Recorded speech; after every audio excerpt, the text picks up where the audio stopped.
Salve, salve, pessoal! Muito bom dia, muito boa tarde, muito boa noite. Eu sou o Pedro, estou aqui apresentando blocos de Copas aqui no Esportivo. E eu não estou sozinho, não. Eu estou aqui com o Thiago, com o Pedro, meus companheiros aqui do bloco. Se apresentem aí, vocês estão bem? Como vocês estão? Opa, bem demais, Pedrão. Vamos embora para mais um Esportivos. Tô bem também, Pedro. Vamos para mais um. Vamos começar aqui, vamos falar de muita coisa aqui, vai ter dinâmica, vai ter muita coisa nova. E vamos falar sobre a final do Paulista, a final do Carioca. E vamos falar sobre o que aconteceu ontem, a notícia bombástica do Rodrigo na CBF, que não vai disputar a Copa do Mundo, né? Vamos começar aqui, que hoje, um jogo importante, jogo de ida da final do Paulista, Palmeiras e Novo Horizontino, 8 horas da noite, lá na Arena Barueri. Vocês esperam alguma coisa nova nesse jogo? O que você espera aí, Thiago? Cara, pra ser bem sincero, eu queria comentar que, assim, pra mim, na fase de grupos, era uma surpresa tremenda o Novo Horizontino, né? Assim, obviamente, era uma ótima equipe, mas que outros anos já vinha capengando pra subir da Série B pra Série A, né? Já passou uns sufocos aí, inclusive não subiu. Mas a partir da fase de grupos, pra mim, foi considerado uma surpresa, só que a partir de agora, pra mim já não é mais nenhuma surpresa o Novo Horizontino ganhar. Os caras estão indo tão bem, que pra mim, se ganhar do Palmeiras, pra mim nem é surpresa mais. Eu não ficaria surpreso. Perfeito. O Novo Horizontino sendo um Mirassol da versão paulista. A gente tá fazendo vários Mirassóis aqui. Mirassol da Champions, Mirassol do Paulista. Mirassol já é do Paulista, mas não surpreende. Ele causou... perdeu pra todo mundo ali no Paulista, né? Foi eliminado cedo. E o Novo Horizontino, uma bela... Começou assim ano passado também. Começou assim. O Mirassol começou assim no Paulista ano passado, começou sendo eliminado e fazendo testes, né? O que é importante, fazer testes pra depois, no que você considera de mais importante ali, porque assim, não sei vocês, mas na minha concepção, o brasileiro é bem mais importante que o paulista, Exatamente. né? E foi bem pra caramba, tanto que se classificou aí pra Libertadores e vai disputar a Libertadores esse ano. Mas que o povo esperava da temporada passada pra essa é que no Paulistão pelo menos surpreenderia alguma coisa. Ah, sim, mudou de patamar o time. Exatamente, Mudou de mas patamar. vendeu muita gente, comprou muita gente, teve uma reformulação toda, não tirou o técnico ainda bem, né? Sim. Mas vamos ver no Brasileirão o que vai ser, né? Pedro, o Novo Horizontino tava com o Rômulo, o meio-campo lá, uma rei das assistências, né, do Melhor do time, Paulista, né? o melhor do time, não vai disputar a final por causa que tem um contrato ali com o Palmeiras, tá de empréstimo pro Novo Horizontino, e pela cláusula tem que pagar 1 milhão ao Palmeiras e ele não vai conseguir pagar o Novo Horizontino, e como tá no contrato, não vai jogar. Como que o Novo Horizontino pode colocar no lugar dele, o que pode fazer ali para... É o jogador principal do Novo Horizontino, o que pode fazer ali para levantar o nível? Acredito que não vai ter ninguém no nível do Romulo no elenco, mas de preferência não mudar a tática do time, manter o time como ele tá jogando, com o lateral direito Mike, que fez o gol contra o Corinthians, sendo a surpresa na área, nos cruzamentos que rasgam a linha defensiva, indo do primeiro para o segundo pau, e continuar como tá, com ataque vertical, verticalizando o jogo, aguentando pressão, fazendo pressão na saída de bola, subindo as suas linhas. Eu acho que o Novo Horizontino, se não mudar a tática dele e continuar como tá indo, como foi o Paulista, que pra mim é o time que melhor tá jogando esse Campeonato Paulista, é o time que mais tem jogado bola no campeonato, e se mantiver isso, o Novo Horizontino consegue sim ganhar do Palmeiras. Perfeito. É isso que eu vou dar um gancho também daqui a pouco, mas vamos falar sobre o Palmeiras, que está na sua 7ª final de Paulista seguida, conquistou 4 vezes, perdeu no ano passado, em 2021, né? Perdeu para o Corinthians e para o São Paulo, e é a hegemonia do Palmeiras toda vez, vai ser tradição agora, toda final. Como que vai ser? Como vai parar o Palmeiras? Como vai deixar ele nos próximos 10 anos aí indo pra final toda hora e não vai ter mais nenhum Santos e Corinthians, nenhum São Paulo e Santos e vice-versa? O que aconteceu? Cara, é um time muito consistente, né? É difícil até de falar que, tipo, nunca mais vai haver, porque a gente nunca sabe, né? O futebol é até brega de falar, né? Até clichê, mas o futebol é uma caixinha de surpresas. Enfim, o Palmeiras é um time muito consistente, né? É difícil você conseguir lutar, principalmente com a consistência deles e com o investimento que o clube tem, né? Desde que a Leila chegou, ela mudou o clube, assim, por completo, a gestão, enfim, tudo. O nível de jogadores até que chegam pro clube. E, enfim, é um time que tem que elogiar, tem muita consistência e, assim, atualmente a gente não vê algo que talvez mudaria, né? Vocês acham que muda? Porque, assim, pra mim, acho que pelos próximos anos vai continuar indo. Acredito que principalmente a parte financeira. Santos, Corinthians, Palmeiras não podem recusar uma proposta por um moleque da base de 35 milhões de euros, igual o Palmeiras fez com o Alan agora. Então eu acredito que Só eles também, podem se dar o luxo disso, né? e vendem bem. Venderam aquele Benedetti por 40 milhões de euros, um zagueiro que não se provou, mas vem jogando bem no Girona. É o Vitor Reis. Isso, Só Vitor pra- Reis. Benedetti é outro da base. É. Então, acredito que isso. O Palmeiras tem uma saúde financeira que nenhum outro. Só o Flamengo tem no Brasil. Só eles têm, ao ponto de gastarem 40 milhões de euros em um jogador.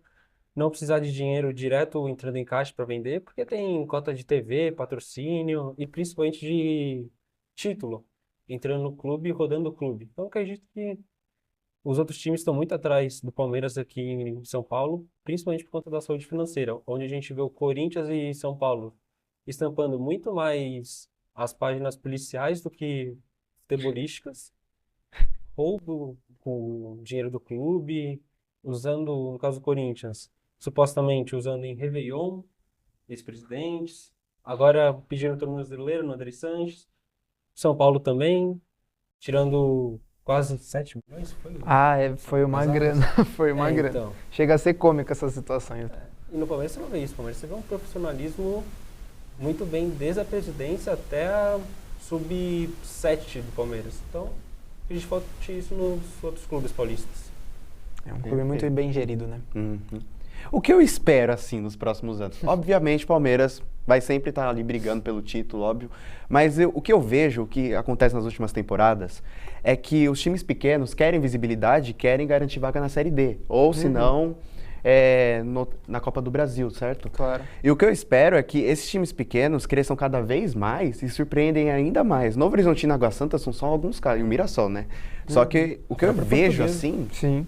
O que eu vejo é que esses times pequenos podem chegar ainda mais acima. Imagina uma final entre Portuguesa e Novo Horizontino, uma Água Santa contra...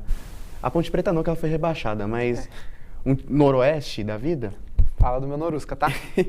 Eu vejo muito que esses times querem muito uma visibilidade na gestão, na equipe, para ver que eles não são só um time que vai apanhar para os grandes. E eu vejo que daqui 10 anos ou daqui a pouco tempo eles vão estar disputando finais juntos. Palmeiras também ali, óbvio, um time grande, Corinthians ali, o São Paulo, obviamente, mas o que eu vejo é que vai haver uma edição nesses 10 anos em que vai ser tipo Portuguesa e Novo Horizontino na final. E vai ser um duelo de... E eu acho que isso vem muito ainda da subvalorização dos clubes grandes para os estaduais, né?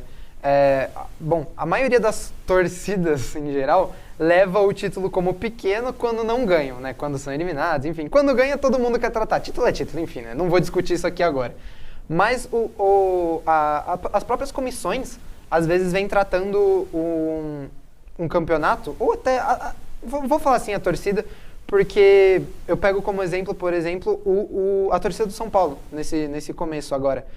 Desde ano passado, retrasado, a torcida vem querendo usar base, principalmente por causa da situação financeira, que o Pedro falou aqui. A gente não pode... eu falo no sentido de eu ser um São Paulino, óbvio. Mas o Clube São Paulo, o Clube Santos, o Clube Corinthians não pode se dar ao luxo de negar algumas ofertas por alguns jogadores. Então você tem que lapidar esse jogador para ele valer quanto mais melhor. Quanto mais melhor, porque quanto mais dinheiro você lucrar, melhor. Então, para mim, essa é a minha visão, assim, de como os clubes de menores expressão, assim, chegam mais às finais. Perfeito. É isso que a gente quer ver, né? Porque Exatamente. a maioria das torcidas desses times pequenos são, tipo, eu torço para a Portuguesa e meu segundo time é o Corinthians. Eu torço para o Água Santa e meu segundo time é o São Paulo. Então vai ter uma união de torcidas, Isso que é legal no vai futebol, prevalecer né? uma paz. Isso pelo é legal menos, no futebol. em alguma final, né? Porque as finais estão assim, jogo 1 é com uma torcida, jogo 2 é com outra. Agora vai ser todo mundo unido, abraçado, vai ser a melhor coisa que vai ter nesse Paulistão, vai ser um simbólico, sabe? Sim. E é isso que eu espero, de verdade, que tenha uma final de times pequenos que façam isso de um título grande. Que nenhum outro clube tipo Palmeiras, São Paulo, Corinthians desmereçam ele, porque ano passado o Corinthians ganhou o Paulista, Palmeiras desmereceu, São Paulo desmereceu, Santos desmereceu. Mas se uma Portuguesa ganhar depois de reestruturar toda, depois de toda a crise, pô, vai ser um Pra título. eles é uma virada de chave. Né? Uma viradona de chave. Vai ser o título. E é o que eu mais espero. Agora, vamos para uma dinâmica aqui entre vocês dois, sobre essa final Novo Horizontino e Palmeiras. O nome da dinâmica é o seguinte, esquema de aposta. Mas, ó, você Thiago vai defender o Palmeiras de que ele não pode levar o azar de perder ó. É o seguinte, você vai defender e que ele não pode dar esperanças pro azar. Não pode jogar corpo mole, não pode fazer corpo mole para jogar no jogo 2. E você, Mirassol Man, vai defender o Novo Horizontino de que ele pode calar a boca sim do Palmeiras, da torcida do Palmeiras lá na Arena Barueri e o que ele pode fazer para isso. Começa, Thiago, agora é só a hora. Cara, o Palmeiras, vamos lá, né? Vamos começar a argumentar aqui. O Palmeiras, ele é um clube gigante, ele é um clube muito grande. Nos últimos anos, nos últimos 4 anos, ele vem assim, roubando todos os títulos, não no sentido literal, pelo amor de Deus, não me entendam mal aí, mas vem pegando todas as taças, vem empilhando taças aí. E, bom, é um time que não se pode falar assim, não, tá tudo bem, é só um paulista, não, que não sei o quê. Enfim, pra mim tem que ganhar, ele tem que ganhar, ele vai ganhar o primeiro jogo e ele vai ganhar lá em Novo Horizonte, não pode fazer corpo mole. O Novo Horizontino é um ótimo time e não pode dar mole pra isso. Então tem que sim ir com o time titular na ida e na volta pra garantir essa conquista. Pedro, a sua hora. Acredito que o Novo Horizontino, a última vez que se enfrentaram, o Novo Horizontino deu, tudo bem, terceira, quarta rodada do Paulista, mas meteu 4 no Palmeiras, um jogo surpreendente. O Novo Horizontino vem jogando bem contra times grandes, igual foi contra o Corinthians. O Corinthians não jogou o jogo, assim como também não jogou contra a Lusa. O porte físico dos jogadores do Novo Horizontino deu para reparar que era muito acima dos jogadores do Corinthians e do próprio Santos também, que não jogou o jogo. Então acredito que o Novo Horizontino venha para Barueri jogando igual joga lá em Novo Horizonte, pressão lá em cima. E claro, não ter o Rômulo vai ser uma grande perda para o time, mas acredito que tenham outros nomes no banco que venham suprir o Rômulo. Então acredito que o Novo Horizontino, se mantiver pressão lá em cima e tudo mais, consegue ganhar sim. E com a experiência do próprio Mike também. Bom, já vou no contra-ataque aqui, você peça até perdão. Gente, Rômulo está de fora. Pelo amor de Deus, gente. Rômulo é o principal jogador do Novo Horizontino. Esse time não vai rodar sem o Rômulo. Assim, estou entrando no papel até, me perdoa aqui que eu acho o Rômulo um grande jogador. Vai fazer diferença, óbvio, mas enfim. Pelo amor de Deus, né, gente? Rômulo, sem Rômulo, impossível para o Novo Horizontino. Impossível, cravo. É isso aí, cada um com suas teses, com as suas defesas. Agora agora no contexto geral, no que vocês realmente acham. Eu quero saber não só o placar, mas o que pode acontecer nesse jogo. Tipo, direto, esquema de aposta mesmo. Vocês estão apostando agora, o que vai acontecer? Escanteio, vai ser gol de escanteio, vai bater no travessão. Fala o placar e o que vai acontecer nesse jogo, Thiago? Cara, eu acho que vai ser um jogo... Você fala em relação só ao primeiro jogo ou aos dois? No primeiro jogo. Depois, primeiro jogo aqui em Barueri. Isso, semana que vem a gente fala de novo. Pra mim, o primeiro jogo vai ser uma vitória do Palmeiras por 2-0. Mas acredito que não vai ser uma vitória fácil, não. Acredito que vai ser um Novo Horizontino que vai pra cima, sim, não vai se recuar. E acredito que vai ter mais de 2 chutes ao gol pra pelo menos cada equipe. Eu acho que vai ser 1-0 Novo Horizontino, com gol ao finalzinho, onde o Palmeiras do Abel vai se desesperar por não conseguir a vitória e vai por atacante tudo mais e vai pra cima. E o Novo Horizontino com o Robson, que é o centroavante, corre demais. Acredito que numa jogada de contra-ataque, o Robson vai deixar o Gustavo Gomes no chão e vai marcar o gol. Eu esperava que o Novo Horizontino ganhasse, mas como é na Arena Barueri, eu acho que vai ser um 1-0 sofrido, vai ser um jogo difícil e vai ser um gol tão achado. Mas vai ser aquele gol que, tipo, só o Palmeiras faz, mano. Que, tipo, é achado demais. E vai ser, tipo, Flaco Lopes ou o Maurício ali fazendo, sabe? Bem aleatório, bem feito mesmo, assim. É a cara do Palmeiras fazer no primeiro jogo. O segundo jogo a gente fala na semana que vem, porque nada se espera desse primeiro jogo. Então, vamos curtir aí, né? Agora, partindo do Paulista, indo lá pro Rio de Janeiro, vamos falar sobre a final do Carioca entre Fluminense e Flamengo. Aconteceu muita coisa ontem, né? Dia 3 de março, demissão do Felipe Luiz e logo em seguida a contratação do Léo Jardim. E olha que a demissão do Felipe Luiz logo depois de um 8-0 em cima do Madureira. 8-0. Thiago, você achou uma demissão justa a hora que foi? Tipo, 8-0 já, parabéns, demitido. Mano, é assim, pô, pra mim isso não existe, né? Você demitir um treinador que foi campeão da Libertadores e do brasileiro, cara, pra mim isso não faz sentido. É a mesma coisa que fizeram com o Dorival em 2023 e deu pra ver que deu errado, né? Dorival foi pro São Paulo e conseguiu conquistar a Copa do Brasil, fez um ótimo trabalho lá no São Paulo. E o Vitor Pereira, que foi lá pra suprir, né, essa saída, não conseguiu engrenar. Enfim, agora falando do momento, gente, Felipe Luiz é um ótimo técnico. Assim, dito que ele tem um ano e pouco de profissional, né? Gente, pelo amor de Deus, ele foi... Óbvio que o elenco do Flamengo era um elenco, assim, milionário e um elenco ótimo. Mas, pô, não é qualquer treinador que consegue gerir uma equipe dessa, visto que o PSG não tinha ganho uma Champions antes do Luiz Henrique. E era, porra, bilionário, né? Não era nem milionário. Enfim, a saída vai mudar sim o patamar desse time, eu acredito. O Léo Jardim não é um mau técnico, eu acho um ótimo técnico. Mas é diferente, né? Você tem que ganhar entrosamento ainda. E isso favorece bastante o Fluminense nessa final. São duas mentalidades diferentes, né? Exatamente. O Felipe Luiz era mais da equipe, né? A equipe toda se sentiu depois da demissão. A própria irmã do Jorginho postou coisa no Instagram. Sim, todos os jogadores sentiram muito. Então, vai ser um baque muito forte, uma entrada logo agora, numa final, domingo, 6 horas da tarde, vai ter a final ali, Fluminense e Flamengo, com um outro time sem cabeça ou com a mesma estrutura. Tipo, o Dorival foi demitido do São Paulo, mas jogou a Supercopa muito bem porque tinha mentalidade ainda. Sim. Mas será que o Léo Jardim vai mudar em quinta, sexta, sábado, em 3 dias a mentalidade deles? Não sei, eu acho bem difícil. Pedro, o que você espera dessa temporada do Flamengo com o Léo Jardim no comando agora? Acredito que o Léo Jardim tenha muito mais a ver com esse time do Flamengo do que o Felipe, até pela forma como ele jogava no Cruzeiro, que era com Arroio espetado em uma ponta, sendo a esperança do time no contra-ataque, e o Caio Jorge correndo. Acredito que ele venha fazer isso com Carrascal e Plata, um em cada ponta, e o Pedro na frente. E uma coisa você tem um jogador como o Pedro, e o Felipe Luiz não sabia utilizar o Pedro. O Pedro era um poste, um cone, por conta que o Felipe Luiz não conseguia gerir ele como treinador. E acho que o Felipe Luiz não é toda essa pinta aí que põe, não. É igual você falar que o Carille era um bom técnico em 17 por ter ganho um brasileiro e um paulistão pelo Corinthians. Muita gente colocava o Carille em um pedestal que ele não tá. Nunca esteve, a gente viu. Ganhou a Série B no Santos, a torcida odiava ele. O próprio 2018 dele no Corinthians foi muito mal.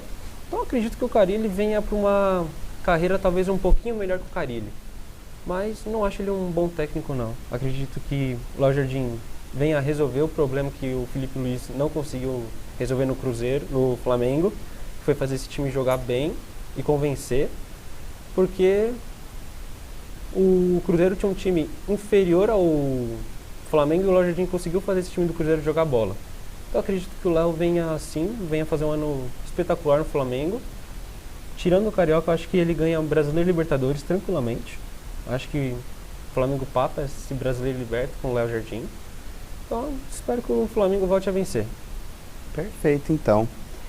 O jogo é um jogo único, lá no Maracanã, óbvio, mas amando do Como é bom Fluminense. ter uma final jogo único, né? Então, é isso que eu ia perguntar Como é agora bom. pra vocês. Vocês preferem igual a final do Paulista, que é 2 jogos, ou uma final que é jogo único? Eu sou hater de final de jogo duplo, assim, eu sou o maior hater da face da terra pra essas finais de jogo duplo. Cara, eu acho ruim, assim, porque, óbvio, você tem a emoção, você tem principalmente os ganhos dos clubes com ingressos e tal pra final, mas, cara, é muito ruim, tipo, um cenário hipotético, em um cenário que um time faz 4-0 num jogo e no outro não tem jogo. No outro time já entra derrotado, sabe? É complicado. Tudo bem, vão haver contra-argumentos, igual a final de 22 ou 23, não lembro, que o São Paulo fez 3-0 ou 3-1 no Morumbi e tomou a virada lá no Allianz. Mas, bom, aquele time do São Paulo era uma merda. O Desculpa Volpe fazendo cera aos 3 minutos. Não era o Volpe, era o Jandrei. Era o Detalhe, Jandrei, era o isso. Jandrei. Até me desculpa o palavreado aqui, mas pelo amor de Deus, né, gente? Aquele time, até São Paulino sabia que ia perder aquele jogo, pelo amor de Deus. Então, tipo assim, cara, eu sou hater, é isso que eu queria declarar. Eu sou hater de jogos em ida e volta. de É final. impressionante que o São Paulo e o Rio de Janeiro são totalmente opostos. Em São Paulo, o Campeonato Paulista, toda fase eliminar é um jogo. Aí chega a final, é 2 jogos. Aí lá Exatamente. em Carioca é o certo, que é 2 jogos ali na fase eliminar, chega na final, jogo único. Pra mim, esse é o melhor modelo possível. Então, você Melhor. concorda também, Pedro? Concordo, mas acredito que aqui no Paulista seja a final em jogo duplo por conta da proibição de torcida, do MP e tudo mais. Então acredito que eles passam final em 2 jogos exatamente para você ter a torcida poder ver seu time jogar no primeiro jogo e no segundo jogo também, visando que os grandes times cheguem, né, na final. Como é no Horizontino agora, vai ser as 2 torcidas, igual foram os outros jogos. No Horizontino e Santos foram as 2 torcidas, tanto na Vila, não, em Novo Horizonte. Portugueses e Corinthians foram as 2 torcidas no Canindé, Corinthians e Novo Horizontino, as 2 torcidas em Novo Horizonte. Mas eu acho que, como a gente tem aqui a proibição do MP intertorcidas dos dois times, por um motivo justo, acredito, que seja diminuir a briga, mas a gente sabe que não diminui a briga. Quem quiser brigar, continua no entorno do estádio, no metrô, continua tendo essa briga. Mas eu sou contra também, final em 2 jogos, acredito que tem que ser só um jogo, que é até mais justo, é o jogo que vale. Então, perfeito, então. Agora, outra dinâmica maravilhosa, que eu tô pronto para as dinâmicas hoje. Vamos falar sobre dono do jogo, porque agora vamos falar sobre a final Fluminense e Flamengo. Vou falar que 2 jogadores, um vai defender um outro, entende? Quase a mesma coisa da outra dinâmica, mas cada um vai falar um ponto forte, um ponto fraco de cada, e vocês vão entrar em consenso de qual dos 2 vai ser o principal jogador dessa final, entendeu? Não, melhor. Cada um vai defender porque ele vai ser o craque do jogo. E eu vou falar desses 2 nomes, um eu já não gosto e você já deve imaginar quem. Os 2 jogadores são Paquetá e Ganso. Você vai defender alguém e o Pedro vai defender o outro. Você escolhe quem você vai defender. Eu prefiro o Ganso. Defender o Ganso? Tudo bem, eu Você vai defendo o defender Paquetá, então. Pode falar aí sua opinião e por que você acha que ele vai ser o dono do jogo. E fala os pontos fortes e fracos mesmo, pode falar. Caramba, cara. Tá, vamos lá. Defendo o Lembrando Paquetá, é que difícil. estou fazendo um personagem aqui, né? Por favor. Cara, o Ganso, assim, ele é, óbvio, aquele 10 clássico. Ele é aquele 10 que é um 10 pifador, é um 10 que passa, é um 10 que clareia jogadas. Mas, gente, o Ganso não corre. O cara tem pace negativo aí pra quem é de FIFA. O cara não corre. O cara não tem físico. O cara, gente, pelo amor de Deus, atualmente é o 10 falso 9. O 10, atualmente, é um falso 9. Você precisa de um 10 que pise na área, você precisa daquele 10 que tá ali fazendo gol. Você precisa de um 10 Arrascaeta, gente. Você precisa de um 10 Arrascaeta. Não existe o Ganso ser o craque disso daqui. Gente, Paquetá ele chegou com a maior contratação da história do futebol brasileiro. E ele vai provar que ele é a maior contratação do futebol brasileiro. Ele vai jogar muita bola, vai ser convocado para a seleção e ele vai ser, assim, o nome da Liga Brasileira em 2026. Tá bom, o grande contratação do brasileiro, à frente de Tevez, Ronaldo e a volta do Neymar, tá bom. Gabigol, a grande contratação que chegou achando que tá jogando futebol americano, errando uma bola na pequena área, mandando pra torcida. O Ganso, sim, o Ganso tem suas limitações físicas, igual o Miller tem. Isso não faz o Miller um péssimo jogador. Muito pelo contrário. O Ganso... O Ganso precisa de um treinador igual o Diniz foi pra ele no Fluminense, que entenda as características dele, que ele não vai ser aquele cara que vai ficar correndo atrás da bola. Ele tendo a bola no pé, ele só precisa de uma bola para definir o jogo. Igual o Renato Augusto era assim no Corinthians. O Ganso não é aquele cara que vai ficar correndo atrás da bola igual um pateta. Ele vai ter a bola e vai pifar para alguém. Igual era o Douglas no Corinthians, era assim. Ele precisava da bola e pifava pro Ronaldo, o Ronaldo fazia o gol. Então o Ganso traz uma qualidade, uma experiência que o elenco do Fluminense não tem tanto. Então acho que sim, o Ganso vai ser o cara do jogo e o Ganso vai deixar o dele ainda. Dito isso, jogadinha do Paquetá domingo. Perfeito, cada um tem sua tese, sua opinião. E assim, quem estiver assistindo aí, quiser comentar qual dos 2 você acha melhor, se você concorda com alguém ou não, pode comentar aí. E não só essa pergunta, como a outra também da final do Paulista, que se quiserem falar alguma coisa, comenta aí, pode cornetar os 2 aqui, que os 2 podem ter falado qualquer abobrinha aí, então pode martelar os 2, tô nem aí. Defendi o meu lado. Eu só sou o juiz desse debate, entendeu? Então é isso aí. Para finalizar aqui o nosso debate, o último bloco, vamos falar sobre o que aconteceu ontem, a notícia que saiu ontem, que Rodrigo está fora da Copa. Tem um problema com a LCA, né? A lesão mais temida dos jogadores. Vai ficar, infelizmente, fora da Copa, o ponta principal da seleção brasileira. E aí fica a questão, quem pode... Tem vários jogadores que estão na reserva, que são bons, que estão dando suas jogadinhas boas lá na Europa ou aqui no Brasil também. Mas quem vai ficar realmente, vai suprir mesmo a vaga do Rodrigo, que é tipo o favorito do Ancelotti, fora o Vini Júnior. Quem que vai ficar... Vai falar, eu vou Pra jogar mim, pra caramba. pra mim, Ryan. Pra mim, o Ryan vai entrar no lugar do Rodrigo aí. Não, obviamente, na posição de camisa 10, mas ele, pra mim, ele que vai ser o jogador convocado no lugar do Rodrigo. Se tiver jogando o que tá jogando agora, né? Eu esperava muito que o Rodrigo vem fazendo o 10, né, na seleção, com o Vini pela esquerda, Rafinha pela direita e na frente Richarlison, quem quer que seja. Geralmente é o Matheus Cunha, né? Matheus Cunha, Richarlison, João Pedro já foi. Acho que o Ancelotti ainda não achou o seu 9. Mas eu levaria o Matheus Pereira do Cruzeiro para fazer a camisa 10. Eu acredito que ele seja o melhor brasileiro na posição atualmente, tanto na Europa quanto aqui. Então eu levaria o Matheus Pereira. O que eu acho que entra muito em discussão isso daí é a formação que o Ancelotti usa, né? Ele usa, na verdade, um 4-2-3-1, mas que dentro de campo vira, na verdade, um 4-2-4. Né? O meia atacante, na verdade, joga quase como um falso 9, ali aproximando do Matheus Cunha. É quase 2 falsos 9, né? É o falso 18, como eu diria. Porque o Matheus Cunha recua para vir buscar a jogada e, geralmente, quem é o camisa 10, quem está jogando ali na posição de camisa 10, infiltra para a área.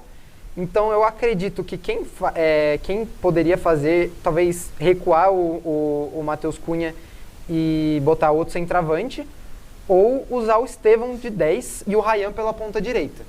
Talvez não renda o mesmo? Talvez não. Mas aí ainda existe a nossa esperança com o menino Neymar aí, né? O menino não, né? Que já está aí. O menino 34, 35. Que não O consegue menino jogar o jogo. velho. Tá complicado. E o Neymar lá, né? Como diria o Wallace Borges. O Neymar não consegue andar em linha reta. Torço muito pro Neymar ir pra Copa porque ele é nome, né? O mundo todo conhece ele, o mundo todo quer que ele vá jogar. Se ele render no Santos, agora que ele tá engrenando, eu acredito que ele vá pra Copa e fica lá no meio campo. Na ponta, que é a posição de origem do Rodrigo, espero muito que seja o Estevão. O Estevão tá deitando na Europa e o Ryan pode ser convocado também porque ele tá jogando pra caramba no Bournemouth. A questão Neymar é muito 50-50, eu acho, né? Porque tem muita gente que ama, mas tem muita gente que odeia o Neymar. Então eu acho que não existe aquele... Meio termo. Assim, meio termo é complicado, de tipo, não, vamos ver se não sei o quê, porque é um jogador de pé, não. Parece que o que acontece é tipo, não, Neymar é uma merda, ele não consegue jogar e não vai. Ou tipo, gente, é o Neymar, pelo amor de Deus, ele é um deus. Tipo, realmente complicado a situação física do Neymar, mas, bom, se não tiver ninguém à altura, pra mim a mística vale um pouco mais. Você concorda com alguma coisa, Pedro? Concordo na parte do Neymar, ele é odiado e amado, mas não levaria o Neymar não pra Copa. Eu levaria pelo nome dele. Ele Eu vai acho que ser um papel atualmente midiático. eu não levaria. Agora, se depender de, Se ele vier jogar bem, aí não tem como levar. Eu torço mas muito pra que ele vá. por conta de um jogo, não tem como carimbá-lo. Muito bem, pessoal. Esse foi o nosso Bloco Copas. Espero que tenham gostado muito. Fiquem com o próximo bloco. Eu sou o Pedro, novamente aqui falando. Até semana que vem. Muito obrigado e tchau, tchau. E aí, pessoal, espero que vocês estejam bem, porque hoje estamos aqui para mais um bloco aqui do Brasileirão, que não vamos falar muito de Brasileirão hoje, né? E estou aqui com meus queridos amigos aqui, o Léo e o Otávio, falem um pouquinho aí. Tudo bem, a todos que estão assistindo Esportivos, muito feliz de estar de volta aqui. Vamos falar muito sobre o futebol, que essa semana foi bem agitado. E aí, rapaziada, bom, essa semana não vai ter Brasileirão, mas a gente tá aqui para falar das notícias que envolvem os times do Brasileirão. E é isso, vamos embora, vamos começar já. Exatamente, como o Otávio aqui bem falou já aqui de como é que vai ser o debate hoje aqui no programa, é que, bom, não temos jogos do Brasileirão, né? Brasileirão só volta na semana que vem, porque a semana a gente tá tendo finais dos estaduais, mas rolaram as paradinhas, principalmente aqui com o meu querido Flamengo, né? E querendo o grande assunto do momento, né? Felipe Luiz está oficialmente demitido do Flamengo. Depois de 1 ano e 5 meses, eu acho que 5 meses, 5 meses de trabalho, ele acabou sendo demitido após uma goleada histórica por 8-0 contra o Madureira. Acho que é talvez a primeira vez na história do futebol que a gente tem um treinador sendo demitido depois de ganhar de 8-0. Mas sim, foi demitido e vamos aqui começando aqui a nossa discussãozinha, né? Uma discussão muito polêmica, né? Uma demissão, na realidade, muito polêmica que a gente teve, né? Alguns, principalmente eu, flamenguista, que todos me chamam de maluco por acreditar que era justa a demissão, mas e o resto do Brasil acha que, enfim, não devia ser demitido. Vamos comentando aí um pouquinho a respeito. Eu pelo menos entendi que o Felipe Luiz ficou como um interino, né? Ele foi demitido depois da final da Recopa, ou Supercopa, e aí, no jogo contra o Madureira, independente do resultado, né? O cara fez 8-0 e ele acabou sendo demitido porque provavelmente eles já estavam fechados com o Leonardo Jardim. Não sei qual a opinião de vocês, mas acho que é isso, né? Eu acho que é isso também. Acho que ele já acabou indo pro jogo contra o Madureira demitido mesmo, né? Você aplica um 8-0 e depois é demitido. Acho que o BAP só estava esperando o acerto ali com o Leonardo Jardim para, de fato, demitir o Felipe Luiz, né? Me parece que é muito mais uma questão, assim, do presidente querer um treinador que é dele, um treinador que tem ali a digital dele, eu que trouxe, eu que banquei esse projeto, do que o Felipe Luiz, que era um treinador contratado pelo Landim, né? Efetivado pelo Landim, depois de comandar os times de base do Flamengo, né? Então, eu acho que é isso, uma questão muito mais de ego do BAP mesmo, essa demissão do Felipe Luiz, do que propriamente os resultados, porque eu não vejo coerência em você demitir um treinador campeão de Libertadores, brasileiro, campeão de tudo, mesmo que o início do ano seja ruim, e o Felipe Luiz tem culpa nisso, né? Tem parte da culpa nisso, é óbvio, também como todo o elenco, enfim, mas ele tem parte da culpa nisso, mas eu não demitiria, né? Eu não demitiria um treinador que já tem 1 ano e meio de trabalho, de um bom trabalho, de um trabalho vencedor por conta de um início de temporada ruim, enfim. Mas é isso, acho que é muito mais uma questão sobre o ego do BAP e sobre ele querer ser o cara que, eu que fiz esse time, eu que trouxe treinador e tal, enfim. Camugol vai falar sobre o que ele acha, né? Ele é flamenguista, acompanha o clube todo dia, tem opiniões polêmicas sobre o assunto. Mas basicamente, então, ninguém aqui é necessariamente contra a saída do Felipe Luiz, né? O Otávio já vi que é considerado a favor, você concorda, não concorda exatamente, resultados, atuações, acho que não era pra ser agora. Eu não sou a favor não da saída dele. Eu falei errado? Você falou errado. Caramba, nossa. É que tô tão acostumado a falar que eu sou a favor do Felipe Luiz sair que... Mas enfim. O Flamengo não estava jogando bem, né? Contratou o Lucas Paquetá, a maior contratação da história do futebol brasileiro, e o Paquetá não estava desempenhando bem, fez 2 gols agora contra o Madureira, mas também quem quer o Madureira, né?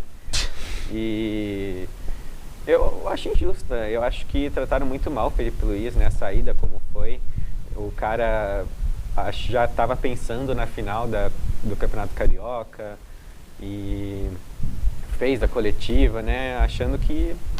É engraçado que durante a coletiva ele também fala que não sei qual que vai ser o dia de amanhã, cara, mas essa talvez... coletiva é muito engraçada que a gente teve do Felipe, porque o que rolou foi o seguinte, parece que ele já estava com o sentimento que ele ia ser demitido, né? Eu nunca tive a experiência, mas pelo menos as pessoas costumam dizer que quando você dá para ser demitido, você nota que tem algo de errado. Então parece que de fato foi isso, porque curiosamente, eu já ia chegar aqui na minha parada de críticas, mas coletivas do Felipe Luiz são muito tenebrosas. Eram, né? Que Deus o tenha.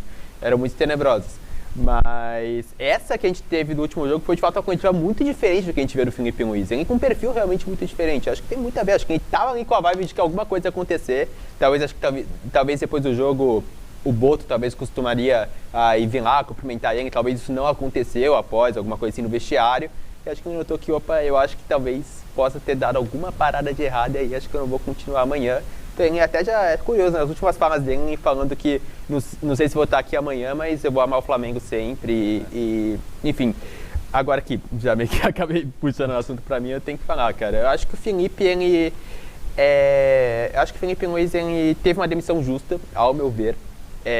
Eu como flamenguista, eu como um cara que sou muito crítico, era muito crítico do Felipe Luiz, eu realmente tenho que dizer, eu acho que o trabalho chegou em um teto. É um teto baixo, realmente um teto baixo do Felipe Luiz, porque eu mesmo achei que ele poderia mais, mas ele mostrou ser um cara extremamente limitado, principalmente em ideias táticas. Ele é um cara que sempre jogava de um meio, ele sempre tinha só o seu esquema favorito, ele não sabia como mudar esse esquema, e chegou um momento que as coisas passaram a não mais dar o resultado, e as atuações não vinham acontecendo. Sou um cara que analisa muita atuação, o Flamengo já não vinha jogando bem ano passado. Ganhou os títulos, beleza, isso aí é óbvio que tem mérito do Felipe Luiz, parabéns à equipe, a gente conquistou muito bem os títulos que tinha que conquistar, mas o Flamengo já vinha numa queda de atuações, e com a renovação e tudo mais, o Flamengo piorou muito nesse ano de 2026. Então foi uma sequência de fatores que já vinham ruins do ano passado e se agravaram nesse ano, e acho que o Felipe se perdeu muito, justamente por ele ter na mente dele essas convicções muito fortes e ele não saber como se desprender delas nesse momento. Na hora que ele aprende a se desprender, ele acaba não se desprendendo, e aí ele acaba perdendo os resultados e... Enfim, eu acho que foi justo. Ao meu ver, a demissão do Felipe Luiz foi justa. O modo que foi, aí eu devo ser contrário, eu tenho que falar. Eu acho que não foi nada justo essa demissão do nada justo não foi correto o que eles fizeram, né? Eu acho que existia um momento para fazer as coisas, primeiramente, se estava tão certa a demissão. Eu entendo que tem a parada do Jardim, que a gente já vai comentar, inclusive, a respeito. Eu entendo que tem essa parada do Jardim, negociação, porque já quer comentar a respeito dele. Né? Calma aí. A questão do Jardim, né? Porque ele já teria que assumir, né? Tinha que contratar.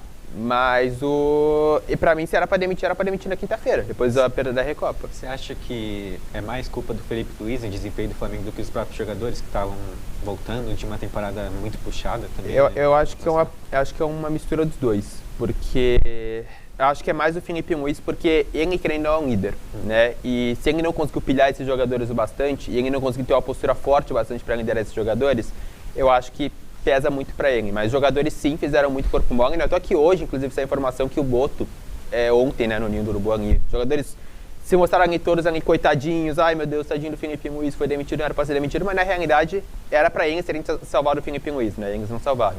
Mas, pra mim, muito jogador tá fazendo corpo mole absurdo. O Pedro tá fazendo corpo mole absurdo. O Plata é um bagre. A gente tem Samuelino que não joga nada. A gente tem o Varela que voltou muito mal. O Ortiz, o Pereira muito mal. Todo mundo muito mal, né? Mas, pra mim, ainda assim, acho que a demissão do Felipe Luiz era justa e mal bem ia acontecer. A gente reclama dela ter rolado agora, mas ela iria acontecer, querendo ou não, daqui a 3 jogos. Porque o Flamengo não mostrava melhor. O Flamengo não tinha onde mais evoluir. Como eu falei, bateu no teto. Um teto, infelizmente, muito baixo, mas bateu no teto e daí não tem mais pra onde sair, necessariamente, aí, do Felipe Luiz, né? Agora vai vir o Leonardo Jardim. Eu quero que vocês comentem aqui um pouquinho. O Otávio tá bem calado aqui nesse programa, ele tá todo tímido aqui, não tá querendo comentar muito. Fala um pouquinho aí do Leonardo Jardim. Hoje o que tu o acha? palco é seu, né? Cara, mas aí aí você tem que falar, né? Mas, não, sobre o Léo Jardim, cara, ele é um baita treinador, né? Assim, fez um grande trabalho no Cruzeiro temporada passada. Um Cruzeiro que vinha de temporadas na Série B, aí volta pra Série A, e na primeira temporada briga pra não cair. Enfim, então foi a melhor temporada do Cruzeiro, acho que há algum tempo, né? Quando a gente fala em bola jogada assim, com certeza. Mas o que eu vejo do Leonardo Jardim é um estilo muito diferente do Felipe Luiz, né? Desde que o Felipe Luiz chegou no Flamengo, o Flamengo sempre foi assim, o primeiro time em posse de bola, o time que mais ocupou o campo de ataque, o time que mais troca passes, muitas vezes o time que mais finaliza, enfim. Então sempre foi um time que tentava dominar o adversário a partir disso, né? De ter a bola, de jogar no campo de ataque, de pressionar o tempo todo. E o Leonardo Jardim, pelo menos o Cruzeiro dele, definitivamente não foi isso, né? Era um time muito do contra-ataque, né? Foi apenas o 14º time com mais posse de bola no Campeonato Brasileiro ano passado. Então, é isso, são estilos muito diferentes, né? Acho que até o próprio Mônaco do Leonardo Jardim, semifinalista da Champions, também era um time assim, de muito mais velocidade, transição. Tinha o Mbappé, que desde jovem já era um velocista absurdo. Enfim, então, acho que é isso. Acho que pro Leonardo Jardim fazer esse time do Flamengo funcionar, ele vai ter que fazer algumas mudanças na sua forma de jogar. Ele não precisa necessariamente mudar todo o seu plano de jogo, mas ele vai ter que se adaptar um pouco a um time do Flamengo que vai querer ter mais a bola, que vai querer receber mais a bola no pé do que na velocidade. O centroavante dele agora é o Pedro, não é mais o Caio Jorge, que é um monstro quando recebe no espaço, né? Então é isso, ele vai ter que fazer essas adaptações para fazer esse time do Flamengo funcionar, né? Acho que isso pode levar um pouco de tempo, então acho que é importante a torcida do Flamengo ter paciência também agora, né? Enfim, e é isso, agora é ver como que vai ser esse trabalho, porque a coisa já foi feita, já demitiram o Felipe Luiz, enfim, e vamos ver aonde que o Leonardo Jardim vai levar esse Flamengo, mas vai ser, a realidade é que o Flamengo, eu vejo que voltou ao zero, assim, porque agora é a construção de um novo time, com novas ideias, um novo treinador no meio de uma temporada com um calendário muito cheio, né? Enfim, com os jogadores ainda tentando voltar ao melhor ritmo. Então, eu não sei, eu acho que eu vejo como difícil esses primeiros jogos do Leonardo Jardim, mas vamos ver como vai ser o futuro. Bom, eu acho que o Jardim é um grande nome. Pra mim, acho que se tinha um treinador que era pra assumir esse time do Flamengo, acho que era o Leonardo Jardim. Isso aqui eu falo, já falei inclusive algumas vezes nesse programa. Pra mim, o cara que era pra mim, o melhor treinador no Sul Brasileiro ano passado era o Leonardo Jardim. Realmente eu achei um treinador absurdo, achei ele muito bom mesmo, eu sempre fui muito fã dele, e sempre quis ele no Flamengo, principalmente ali depois daquela época que o Jorge Jesus saiu em 2020, então 6 anos esperando. Então eu tô realmente muito, muito animado, porque eu acho que ele é um cara que tem muito potencial para realmente fazer esse time jogar bola. Mas é que vem a dúvida, né? Eu não sei se ele vai... Se o esquema realmente compactua tanto. Mas até aí, cara... O Léo Jardim gosta muito de um 4-4-2, né? Ele fez isso muito no Mônaco com o Mbappé e o Falcão no ataque. E sem a bola no Cruzeiro com Caio Jorge e Matheus Pereira, né? E, enfim, eu acho que é um ótimo técnico pro Flamengo. Vai demorar para se adaptar, acredito eu. E não sei se ele chega já para a final contra o Fluminense, mas... Já vai estar. Eu acho que ele já vai começar perdendo. Esse que é o problema. Aí é que é a parada da demissão do Felipe. Pra mim, se era pra demitir o Felipe, podia, nesse caso, demitir depois da final, né? Pra ter uma razão, tipo, beleza, esse cara perdeu tudo, esse cara é um lixo absurdo, pode demitir. do que demitir depois desse jogo, mas beleza. Enfim, cara, eu realmente tô animado pra ver o Leonardo Jardim no Flamengo. Eu fico me preocupado a respeito disso, o esquema de jogo, mas quando ele chega no Cruzeiro, ele tenta fazer um time mais propositivo com o elenco que ele tem. Mas acaba que não funciona também, porque o elenco do Cruzeiro não é tão... Não diria bom, mas não é tão completo como o do Flamengo, não consegue compactuar tanto assim, aí ele acabou modificando o esquema que deu muito certo, mas justamente isso prova que ele sabe se adaptar ao elenco. O Felipe Luiz ele não se adaptava ao elenco, então acho que isso é uma parada muito boa. Eu tô animado, tô curioso, mas é inevitável que a gente fica sempre lembrando de 2023, né? Isso é um fato, porque o Flamengo tá repetindo o mesmo filme. Muito parecido. Mas... igualzinho. Enfim, outra parada, talvez a parada final que eu queria falar a respeito disso, envolvendo técnicos, Flamengo e tudo mais, é essa parada da rotatividade, né? Um dado muito interessante que saiu é que desde que o Palmeiras contratou o Abel Ferreira em 2020, o técnico do Flamengo era o Rogério Ceni, e de lá pra cá já foram 9 técnicos no Flamengo, e o Abel tava ali. E realmente acho que isso é uma parada muito bizarra de se pensar, né? Tipo, essa parada de longevidade, e essa parada do bateu no teto, não bateu no teto, isso envolve muito o Abel, essa discussão também. Então, isso trouxe para muitas pessoas esse argumento do Felipe Luiz devia continuar. Então, queria que vocês comentassem um pouquinho, tipo, o que vocês realmente acham, tipo, dessa parada de longevidade e tudo mais que a gente está tendo no futebol brasileiro, essa troca constante? A longevidade é muito difícil aqui no Brasil, né? É algo que parece ser cultural. Parece que sempre que o time não está jogando bem... O Abel falou isso, inclusive, né? Ontem. É culpa do treinador, né? Então, acaba sendo muito complicado, porque se a torcida pressiona, a diretoria provavelmente vai trocar o técnico, porque principalmente com esses times, Flamengo, Palmeiras, Cruzeiro também, que investiram um grande valor, né, e o time não está desempenhando, vão culpar o treinador. A gente não vê isso na Inglaterra, na Espanha, né, nas principais ligas da Europa. O Manchester City agora, por exemplo, que venceu todo ano, agora não está tão bem, né? A verdade é que agora já está quase chegando na primeira colocação da Premier League, mas no começo da temporada estava bem mal com o Pep Guardiola, e ele vai seguir até acabar o contrato dele, até renovar. Acaba que no Brasil é algo bem cultural mesmo, de demitir o treinador quando o time não está desempenhando bem, né? De fato. E uma parada que é curiosa também é que até quando a gente tem aqui no Brasil alguns dirigentes que tentam bancar alguns treinadores, acaba que essa pressão interna, aqui acho que no Brasil tem muito disso, né? Muita pressão interna, muito conselheiro que é dinossauro que tá ali no clube, que os caras eles querem ficar ali dando pitaco onde não é chamado, e acaba pressionando. É uma parada curiosa, inclusive é o Vasco, né? O Vasco que tinha o Fernando Diniz, que o Pedrinho sempre foi muito fã, sempre falou isso abertamente, e acabou sendo demitido, né? Ele deu o máximo de tempo ali pro Diniz, tudo bem que o time não estava desempenhando futebol nenhum, isso é um fato, mas ele acabou sendo demitido, né? Até, inclusive, por conta disso, dava até para puxar a parada do Renato Gaúcho, né? Novo técnico do Vasco. Acho que pode dar alguma liga nesse time, que é um time bom, mas é meio perdido o Vasco como um todo, né? Eu acho que falta elenco pro Vasco, né? O time titular tem alguns bons jogadores, você tem o Andrés Gomes, que tá jogando muito, tá voando. Você tem os reforços que chegaram, Spinelli, o Brenner, né? São atacantes de qualidade, são caras que podem agregar, querendo ou não. Tem o Nuno Moreira. É um time que eu acho que ainda tem qualidade, mesmo que tenha saído o Rayan, tenha saído o Coutinho, né? Perdas muito significativas, acho que é um time que ainda pode funcionar.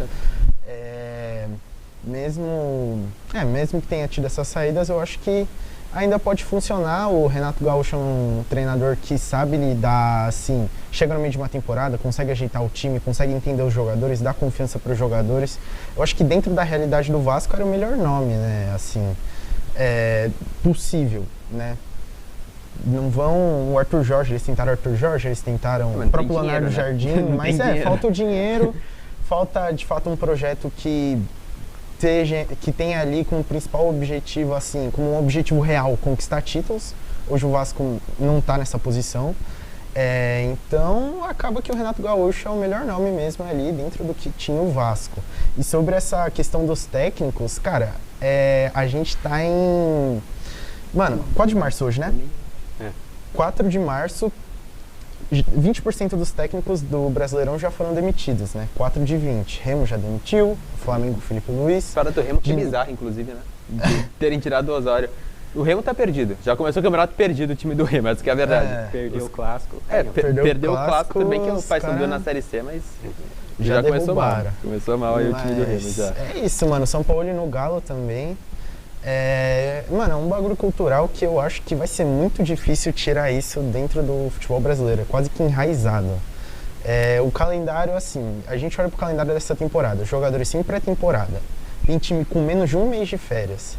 E aí você pega tudo isso, você ignora o contexto e você sai demitindo o treinador.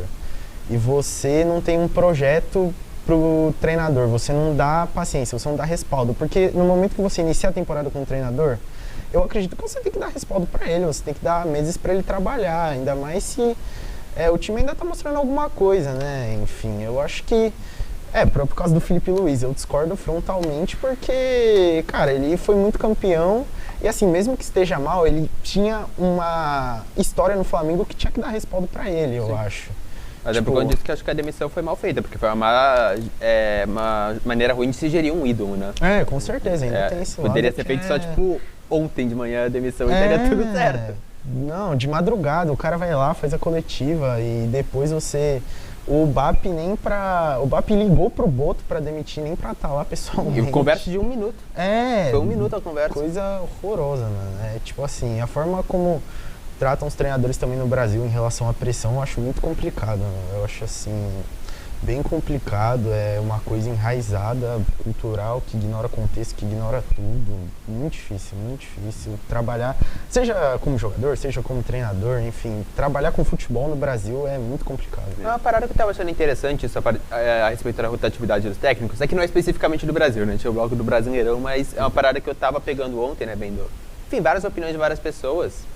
Cara, até os times europeus estão começando a aderir mais a esse formato, de não dar tanto tempo para treinador. A gente está vendo recentemente muitos times europeus grandes. O próprio Real Madrid, né? O Real Madrid, a gente teve Juventus, o Tottenham já teve acho que 3 técnicos no ano. O Chelsea demite técnico toda hora. É uma parada que tá, acho que se tornando... A gente sempre fala, tipo, na Europa é sempre diferente, mas a Europa tá se tornando a gente. É meio loucura pensar nisso, né? E acho que, de fato, o futuro meio que indica isso, né? O treinador, acho que cada vez vai ter menos tempo para se trabalhar. E, cara, eu já falei do Felipe, né? Eu concordo com a saída dele. Porque acho que, cara, se não tá dando certo, tipo, eu vou aplaudir quando tu tá fazendo a parada certa, mas quando eu acho que tu não tá fazendo a parada certa e tá envergonhando a instituição, aí acho que já não tá mais legal. Mas acho que está se tornando cada vez mais um padrão que a gente tá tendo no futebol e é um tanto preocupante, talvez, né? Porque vão ter essa rotatividade muito grande, honestamente. Então, é isso. É isso, aqui é rotatividade, né? Os treinadores, poucos têm longevidade, poucos têm respaldo das diretorias, é isso, mano, é difícil, cara, é difícil trabalhar como treinador no Brasil, eu não queria ser treinador aqui nunca, mano, parecia um absurdo. Antes de querer jornalismo, eu quis ser técnico, mas de tipo, por conta disso. Ele. Então, Renato Gaúcho, mano, então, difícil demais. Saiu do Fluminense por conta das redes sociais, imagina no Vasco. Mas o Coutinho saiu por ele conta tava de disso. saco cheio, mano, também, o Renato Gaúcho, eu achei. Mas o Coutinho Não, saiu tava por conta querendo. disso, né? Saiu por conta disso, saiu por conta da pressão. Acho que até o caso do Coutinho, mano, eu não sei, a pressão não me parecia tão absurda a ponto dele sair. Porque todos os jogadores, eles aguentam a pressão todo dia. Eu não tô defendendo que tem que ter uma pressão, assim, absurda do cara ir na casa do cara, do cara xingar o cara. Eu já defendo um pouquinho isso aí. Por mim, cara, eu não sei, mano, mas a gente tem que pressionar, mano. O torcedor é quem mais se ferra, os caras, um bando de milionário que fica jogando futebol. Óbvio. Pô, mano, os caras não conseguem jogar bola. Isso me irrita profundamente, honestamente. Então, pra mim, o torcedor que é quem se ferra, que tem que pegar a condução ali meia-noite depois de tu perder o título, numa chuva absurda. Pô, mano, tu tem que ter o direito ali de xingar os caras. Não, xingar, óbvio, mano. Não, xingar, ameaçar de morte é outra parada. É Mas, isso, pô, mano. tu tem que tipo, mandar tomar no cobrar. estádio, ó, mano. Cara, tem que cobrar, xinga. porque pra mim tem que... A única coisa pra mim tudo funciona à base de os cobrança. cara vai lá no condomínio do Léo, Cara, isso aqui é sensacional. Mano, pô, isso aí não tem nada a ver, né? Ai, Não é tá bom o debate, mas acho que o tempo aqui já tá se esgotando. Realmente queria falar muito mais, porque, cara, é legal falar das paradas de técnico, gosto muito. Mas, enfim, acho que vamos encerrando por aqui. As últimas palavras aí de vocês, meus queridos amigos. É isso, gostei do debate, foi bem legal hoje e é isso, encerrando o bloco de hoje. É isso, rapaziada. Hoje acho que um pouco mais descontraído, mais conversa e tal. Gostei, é isso. Vamos embora. Até semana que vem. Beleza, então fique agora com o basquete, pessoal. Começando o bloco de basquete dos esportivos, eu sou o Jota Faria, do meu lado tem meu parceiro Felipão e o Gabriel que voltou a estar com a gente agora. E aí, rapaziada, como é que vocês estão? Acabou as férias aí pro Gabrielzão. Acabou as férias, primeiro retorno aí, tô com saudades aqui de falar. E, bom, vamos falar de coisa boa no leste. Finalmente esse leste agora, eu acho que, assim, já tá muito competitivo. A gente falou isso semana passada, mas agora eu acho que o leste fica um pouco mais competitivo, porque, senhoras e senhores, a medicina avançou a ponto de que Jason Tatum rompeu o Aquiles, não tem 6 meses, e agora ele volta a jogar nessa sexta-feira. Para vocês acham que o Tatum ele pode impactar ainda mais, né, nessa boa fase de Boston? Você acha que ele volta a ofuscar o Jaylen Brown? Como é que vocês acham que fica essa dinâmica? Eu acredito que ele vai ser, no momento, voltando de lesão, ele vai ser uma coestrela, que ter o Tatum como uma coestrela pode entregar 20 pontos voltando de lesão. Eu imagino que ele vai voltar num nível um pouco abaixo, e o abaixo do Tatum é 20 pontos. Então eu acredito que ele voltando 20 pontos, quando ele engrenar de vez, ele vai conseguir agregar bastante. E esse restinho de temporada para ele, para Boston, vai ser mais adaptar ele ao time, encaixar ele no elenco e fazer com que ele recorde ritmo para ir sim nos playoffs, com chances, que é o que o Boston tem hoje, ele consiga melhorar de vez e ajudar o time a talvez ser campeão da NBA. Cara, eu tô bem curioso para saber como que vai ser esse retorno, porque eu acredito que, acredito não, né? Com certeza é uma baita de uma adição, mas eu acho que agora, nesse retorno, assim, nos próximos meses, ele vai buscar o recondicionamento físico para ele voltar nos playoffs voando. E aí eu quero ver, porque eu tô curioso para saber como que vai ser ele e o Tatum, e o Jaylen Brown juntos, porque o Jaylen Brown assumiu o papel de uma estrela da NBA, que todo mundo esperava isso nas temporadas anteriores, e ele realmente ele mostrou que ele pode carregar um time.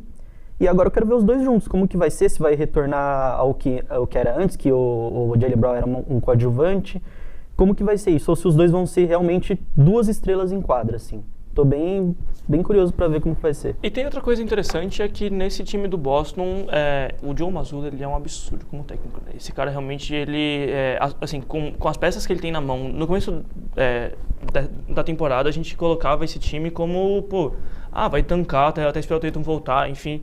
Porque era um time que, assim, com peças interessantes, mas que, não tinha aquela profundidade. E aí hoje a gente vê que, do que a gente achava que não era profundidade, a gente tem algumas joias bem brutas. A gente tem o Jordan Walsh, que é um monstro, a gente tem o Hugo Gonzalez, que esses dias pegou 15 rebotes. E a gente tem, cara, bons jogadores, tá? Ele consegue fazer um time ser competitivo com o Vucevic de pivô, que é um absurdo, nada contra a pessoa do Vucevic, mas ele como jogador é muito mole ele para ser um pivô de um time campeão. É mole e o Joe Mazzulla tá conseguindo. E assim, com o Neemias Queta saindo do banco, tá? E assim, com todos, assim, o Neemias Queta, quando ele chegou na NBA, era uma coisa incrível. Temos um português e tal. Mas assim, a gente não, pelo menos eu não esperava que ele chegaria nesse nível. E aí, você vendo hoje a vitória do Boston contra o Sixers esses dias, grande parte do jogo foi o Neemias Queta. Fazendo cestas no clutch time. Pegando rebote pra cima de todo mundo. Então, assim, cara, você vê hoje esse time do Boston, eu acho até que inacreditável, cara. Não, e eu acho que é um ótimo fit, o Neemias Queta lá. Porque o Vucevic, ele não é um defensor, ele é um bom jogador, mas ele não é aquele pivô dominante no garrafão. E eu acho que eles estão bem dividindo e bem splitando a minutagem, né? E então eu acho que foi um fit perfeito ali. O time é muito... Eu coloquei como um time muito ruim no começo da temporada, porque eu realmente achava que sem o Tatum eles iam só desenvolver os jovens para talvez a próxima temporada, mas Joe Mazzulla mostrou que ele realmente tem um elenco muito, muito bom e, assim, não atingiu o teto ainda, com muito potencial de brigar pelas cabeças ali. Vocês acham que hoje esse time do Boston no leste, ele é o time que mais compete por uma final de conferência? Eu acho que o Pistons hoje Assim. tá sobrando. Mas fazer frente com o Pistons eu vejo mais o Cavs. Com os jogadores voltando, eles vão ter um elenco bem profundo. E o Celtics, por ser o Celtics, por ter sido dono do leste nos últimos anos, eles foram a 2 finais seguidas. No último ano foi para semifinal de conferência. Então, por eles terem sido um pouco dono do leste, eu acredito que eles botem medo no adversário e possam competir bem com o Pistons. Aquele time meio... Ele tem uma camisa, né? Aquele time copeiro. Eu acho que se ele chegar assim ali para as partes dos playoffs, é um time que vai competir sim e vai fazer frente com os outros, vai fazer jogo duro. Mas eu ainda concordo aqui que o Cavs e o Pistons eles estão um pouquinho acima. Talvez com a volta do Tatum, ele desenvolvendo o físico dele até o final da temporada regular, talvez chegue ao mesmo patamar, mas eu acredito que ainda que está um pouquinho abaixo. Mas não é muito. Cavs que inclusive ganhou do Pistons ontem, né?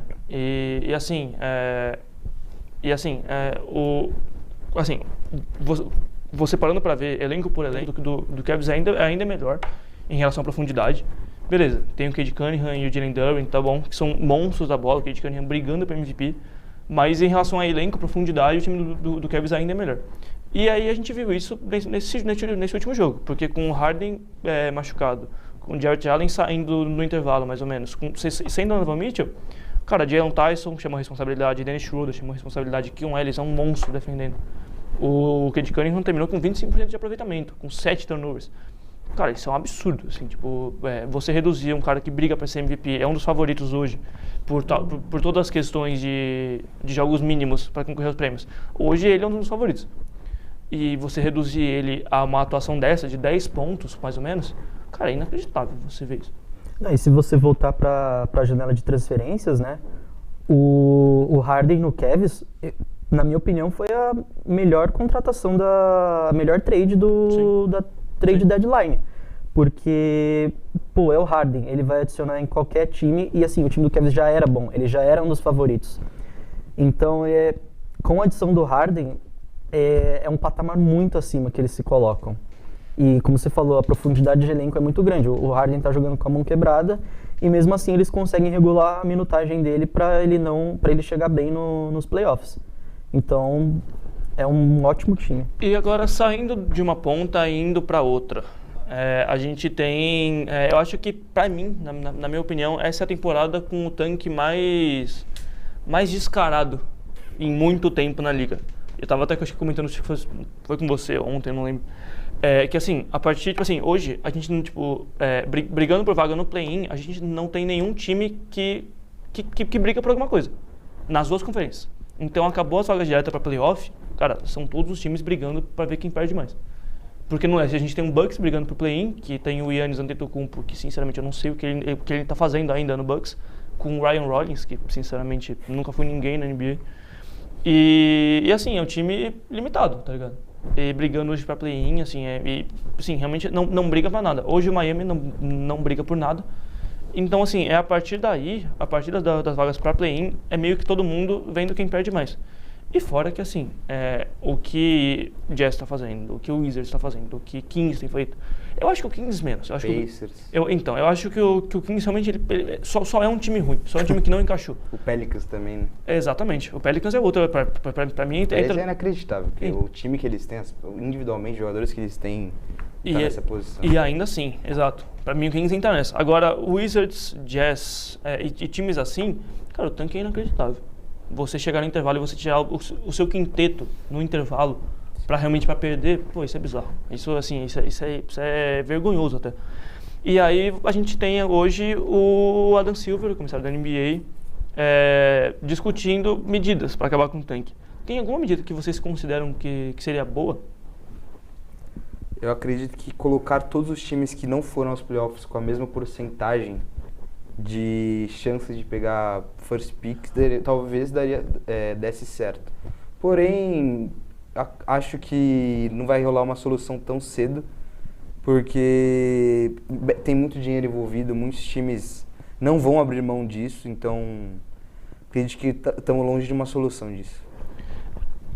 Cara, eu acho um pouquinho o oposto, porque eu acho que por ter muito dinheiro envolvido, talvez eles busquem mais rápido uma solução. Eu, sinceramente, não sei qual é a solução para se fazer, mas assim, a NBA gira um dinheiro absurdo e você tirar todos os jogadores no meio do jogo, você perde público, você perde a torcida, você perde até os telespectadores que estão vendo o seu jogo, porque é bizarro, você entra com um time titular e do nada começa a vir um monte de jogador de J-League, que não vão desenvolver, você sabe que eles estão lá só para perder. Então acho que é muito complicado, eu acho que não vai ter uma solução muito próxima, mas eles deveriam. Acho que eles estão pensando bastante nisso, em como tentar resolver essa forma de anti-tanking. Você acha que assim como é na NFL, de que a gente tem o time de pior campanha tem obrigatoriamente a first pick, vocês acham que isso daria certo ou só pioraria o tanque? Eu acredito que só pioraria o tanque, porque na NFL não obrigatoriamente todos os times se enfrentam durante a temporada, né? Então eles não podem forçar uma derrota. Já na NBA não. Na NBA os times se enfrentam, eles vão se enfrentar em todos os jogos.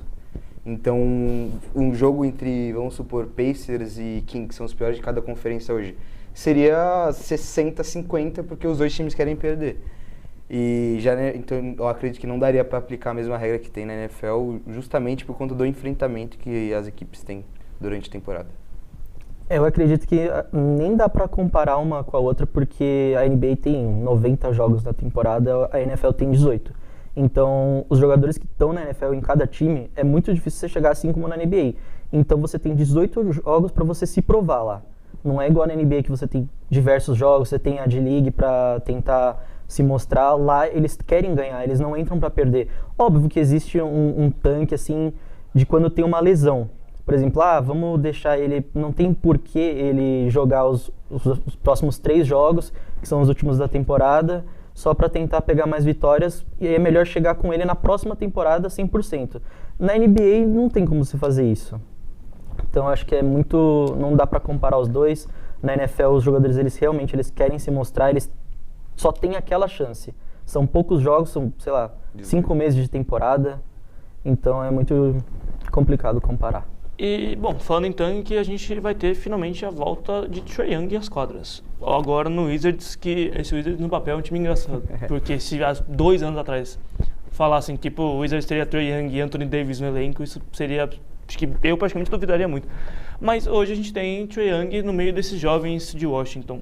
Você acha que a volta dele pode atrapalhar esse tanque? Qual que é a opinião de vocês sobre Trae Young no Washington Wizards hoje? Eu acredito que nesse primeiro momento o Trae Young não vai impactar em muitas vitórias, muito por conta do ao redor dele, que a equipe, a franquia não quer vencer agora. Então não necessariamente ele vai forçar ao máximo, vai colocar seu jogo 100% à disposição. Então eu acredito que no momento ele não vai impactar em vitórias pro Wizards. Eu tenho a mesma opinião. Eu acho que o Trae Young ele não tá jogando para se mostrar ou para ganhar partidas. Ele tá lá para desenvolver os atletas, os jovens talentos do Wizards, como o Keyshawn George, o próprio Alex Sarr. Então eu acho que ele vai estar lá só para ter aquele condicionamento físico mesmo, para ele não chegar totalmente zerado da temporada de agora para a próxima. Então acho que não vai fazer muita diferença, não vai afetar o tanque do Wizards. E Trae Young não será relevante nessa temporada. E, bom, falando em Wizards, em tanque, até em armadores, vamos falar assim, nessas últimas semanas, agora falando um pouquinho mais de NCAA, que é um assunto que eu particularmente acho que eu entendo um pouco, a gente teve a derrota de Kansas no March Madness por 20 pontos, e isso escancarou algo que já vinha sendo... Isso, tipo assim, já era algo falado na mídia americana, que Darren Peterson não é esse cara competitivo quanto a gente gostaria que ele fosse. Por conta disso, na maioria dos mock drafts, ele era assim, de longe a primeira. E aí agora a gente tem ele caindo para segundo, terceiro, em alguns mocks para quarto. Vocês acham que na NBA hoje, esse lance da competitividade, ele realmente é um fator tão importante assim? Um jogador ser competitivo, assim, é uma das principais valências dele? Cara, eu acredito que é sim importante, mas tem jogador que ele sai do college e ele vai pra NBA, ele se torna completamente outro jogador. É uma parada meio bizarra. Então eu acho que competitividade é uma coisa que você consegue trabalhar no atleta. Não é que ele precisa nascer com talento, eu acho que você, igual talento, né? Acho que você consegue fazer ele virar um jogador competitivo, um jogador, sei lá, raçudo. Então eu acho que ele consegue desenvolver, mas eu vejo ele como uma pick 3 hoje. Não vejo ele à frente do 1 e do 2, que é o Bowser e o AJ Dybunsa e o AJ, isso. Não vejo ele na frente desses, mas, assim, eu acho engraçado também que todo rookie draft tem, nossa, essa classe é muito boa e não sei o quê, e aí que você vai ver a classe é ruim. Mas eu acho que essa classe, ela é boa. Ela não vai ser igual essa de agora, que essa de agora é muito boa, a que saiu do Cooper Flag, saiu o Conk Nipple. Eu acho que é uma classe absurda. Não vai ser igual, mas vai ter seus jogadores bons, sim. Cara, eu particularmente sou bem fã dessa classe de draft. Eu tô acompanhando bastante esse ano. E assim, cara, hoje eu olho pra pelo menos 5 jogadores ali. Eu olho e falo, cara, esses caras podem ser nível All-Star, assim. A gente tem o Kingston Flemings, que é um armador que, ele pra mim, ele tem uma característica que eu acho engraçada em armadores. Que ele, pra mim, ele é um armador corajoso. Que ele vai ver 2 jogadores na frente dele e fala assim, eu vou arremessar por cima dos 2, e ele mata a bola.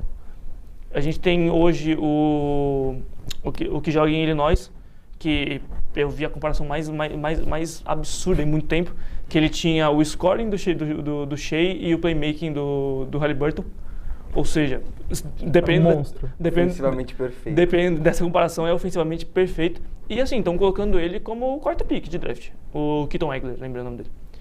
Tem o Caleb Wilson, que é um bom jogador. A gente tem o Caleb Foster, que joga em Duke com o Ken Boozer, que é um ótimo jogador. Eu acho que essa classe ela pode ser bem boa. A gente tem jogadores que correm por fora. Tem o jogador que joga em Baylor hoje, que é um projeto de Anthony Edwards muito interessante, que ele é um SG forte demais. Tem o Adaimara, que joga em Michigan, que é um pivô 7'4", gigantesco, enorme, e que tem um estilo parecido, dadas as devidas proporções, com o Nikola Jokic. Então ele é um pivô 7'4" que joga fora do garrafão, que arma o jogo. E esse armador que você falou, eu vi eles colocando no mock na frente do Peterson. Do Peterson, isso. Eu vi o mock agora e ele estava colocando ele em terceiro já. Então isso mostra a queda, porque os times, querendo ou não, eles veem esse negócio de competitividade importante, mesmo eu achando que dá pra você desenvolver no atleta. É porque eu acho que o Darren Pearson, hoje, ele é um projeto muito interessante. Porque, cara, você vê o estilo de jogo dele, ele parece um pouco o Shea jogando, ele parece um pouco o Anthony Edwards jogando, ele parece esses caras. E assim, pô, o cara chegar na NBA com as comparações dele sendo Anthony Edwards, Shea Gilgeous-Alexander, é inacreditável. E assim, cara, você vê isso nos jogadores, isso é absurdo. Mas, tipo assim, pra muitos, ele é o melhor talento dessa classe. Eu, inclusive, acho que ele é mais talentoso do que o AJ. O AJ, claro, é um projeto de Kevin Durant, ele é um ala 6'9", que vai arremessar de todos os lugares da quadra. Ótimo. Mas eu acho que ele não tem essa capacidade de impactar o jogo de formas diferentes. Você acha que ele é um jogador cru? Eu não acho que ele é um jogador cru. Eu acho que ele é um jogador que ele depende muito da pontuação. Então, por exemplo, ele vai jogar contra alguém que marque muito ele. Ele não vai conseguir impactar de outras formas. Eu acho que o Ken Boozer é esse cara, que ele consegue impactar o jogo de outras formas. Até por ser um cara inteligentíssimo. Ele é um cara que joga dentro do garrafão, mas ele não é um cara que depende da enterrada, por exemplo. Eu brinco falando que ele é que eu acho, dadas as devidas proporções, com um Blake Griffin em Detroit, que ele não era aquele cara que toda bola que ele pegar, ele vai duncar em cima de todo mundo. Não. Ele é um cara que ele vai estar ali com o footwork dele, fazendo a bandeja dele, que ele vai arremessar de 3, que ele vai achar um passe. Eu acho que ele consegue impactar o jogo de outras formas. O Darren Peterson, pra mim, é esse cara. Então, pra mim, isso é uma coisa muito, muito importante hoje. E é muito valorizada. Caras que conseguem impactar o jogo de diferentes formas da NBA. Sim, eu não acompanho tanto quanto você a NCAA, mas, por exemplo, você falou que ele é um jogador que depende muito de pontuação, de ser um jogador scorer. Comparando, assim, bem de longe, o Cam Thomas é assim. Sim. Ele é um jogador que depende muito da pontuação. E a gente vê que ele não consegue desenvolver na liga. Ele não tem espaço, ele é um jogador pontuador, mas tem jogo que ele não consegue. E assim, se ele não consegue, ele vai arremessar 40 vezes e ele vai tirar de todo o resto do time. Entendeu? Ele impacta em vitórias, né? Exato, é isso. E ainda mais hoje, nessa NBA atual, que os famosos peladeiros estão sendo cada vez mais desvalorizados. Assim, de longe que o AJ é um peladeiro, pelo amor de Deus. Mas assim, ele é um cara que, claro, para um ala 6-9, para um projeto de Kevin Durant, para um projeto de Brandon Ingram, que seja, assim, ele depende muito da pontuação dele. E aí vira aquela coisa, se ele não impacta na pontuação, ele não impacta. Então você ter o score do seu time em uma noite ruim, cara, é foda isso, tá ligado? Porque assim, a não ser que ele seja o Kevin Durant, que ele seja um Cooper Flag, que seja, que beleza, tá bom, ele vai terminar com 25% de aproveitamento e 30 pontos. Tá bom. Ou ele vai terminar com 25% de aproveitamento e 10 pontos, tá ligado? Eu acho que hoje a gente tem esse cara como pick 1. Seria a minha pick 1, pensando em talento? Seria. Pra mim, ele é um dos caras mais talentosos que tem. AJ? O AJ. Eu acho ele muito talentoso. Assim, você vê a build dele, cara, ele é muito alto, ele é muito forte. E o arremesso dele é muito limpo. Mas, cara, você pra mim, tem um jogador que você projetar esse jogador, a não ser que ele vá pra um time que tenha ele mais alguém. Ele indo pra um Pacers, por exemplo. Ok, o fit é incrível, porque ele tem o Haliburton. É isso que eu ia perguntar pra você. Você acha que o fit é mais importante que o talento? Eu acho que hoje o fit é mais importante que o talento. Na NBA Jogadores inteira. que impactam em vitórias. Você também. passaria um AJ? Cara, dependendo do fit do meu time, sim. Pô, vou te dar um exemplo. O Cooper Flag é mais talentoso do que o Con Knipple, pensando em talento. Mas hoje o fit do Con Knipple em Charlotte é absurdo. Tanto que ele lidera a NBA em bola de 3. Mas o Cooper Flag encaixaria muito melhor que o Knipple em E Charlotte. eu acho que não, porque tem o Brandon Miller. Que faz meio que, claro, dadas as devidas proporções, mas é o mesmo trampo. Que é esse ala gigantesco que vai correr a quadra e passar por cima de todo mundo, sabe? Sim. Pensando em talento, o Cooper Flag é infinitamente mais talentoso do que o Brandon Miller. Mas pensando em fit dentro de Charlotte, por exemplo, eu acho que o Con Knipple é esse cara. Tanto que ele lidera a NBA nessa última corrida. Para os novatos. Ele bateu o recorde também, né? Ele de bolas de 3 de um rookie, né? como novato. E, cara, primeira temporada dele, ele tá chutando 43,5% de 3, liderando a NBA em bolas de 3 totais, é inacreditável. E assim, por exemplo, outra coisa. Pra mim, hoje o VJ de Kombi falando, só puxando isso pro Sixers, cara, o fit dele no Sixers é absurdo. Sim. Hoje o Sixers depende muito dele. Então, assim, eu acho hoje que o fit é realmente mais importante do que o talento, propriamente dito. Claro, se o seu time quer ganhar.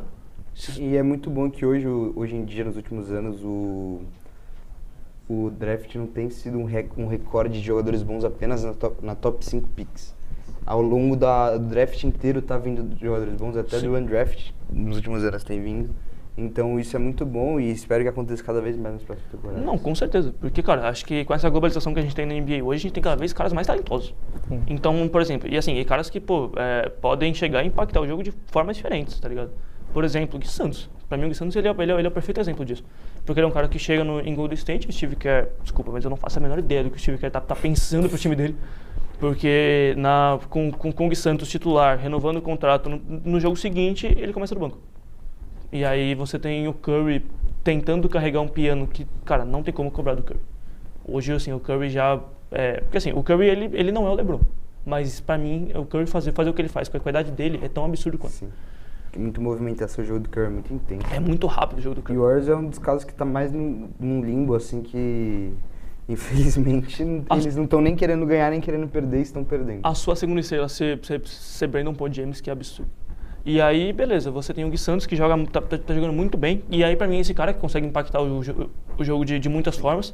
Como os americanos chamam, ele é o glue guy. Ele é o cara que consegue colar toda essa engrenagem. Assim como o Jalen Williams, falam que é no Thunder. Que ele é um cara que ele não é o mais talentoso, mas pelo fato dele ser esforçado o suficiente, ele consegue fazer com que todos joguem. E aí você tem um Gui fazendo isso em Golden State. E, cara, isso é muito foda. Não, o que eu acho mais legal do Gui é que ele é brasileiro, né? Exatamente. A gente tem que enaltecer isso. É um brasileiro na NBA, acabou de ganhar contrato, 3 anos, né? 3 anos, 15 milhões. Então eu acho que isso é um absurdo pra gente, é uma puta visibilidade. Pô, eu fiquei muito feliz com ele ganhando o contrato. Não, e outra, a gente tem o Gui Santos hoje e a gente tem o Edu Santos, que é o irmão dele mais novo, que, cara, você vê o Edu Santos treinando na quadra do Golden State, é inacreditável. O Edu, ele é mais novo, mais alto que o Gui e acabou de estrear pela seleção brasileira principal. A tendência é que venha cada vez mais brasileiros, muito por conta da globalização, que você disse antes, e por conta do Gui, que está tendo seu espaço, está tendo mostragem para o público mundial e principalmente para o público brasileiro. Todo mundo sabe hoje em dia do Gui. Então isso influencia muitas pessoas a praticar mais o basquete e ver que é possível chegar lá. Não, com certeza. E outra coisa que eu acho, rapidinho só te cortando, que eu acho legal é que antigamente a gente falava só os brasileiros, falavam, não, tem que colocar o Gui Santos titular, tem que dar minutagem para ele.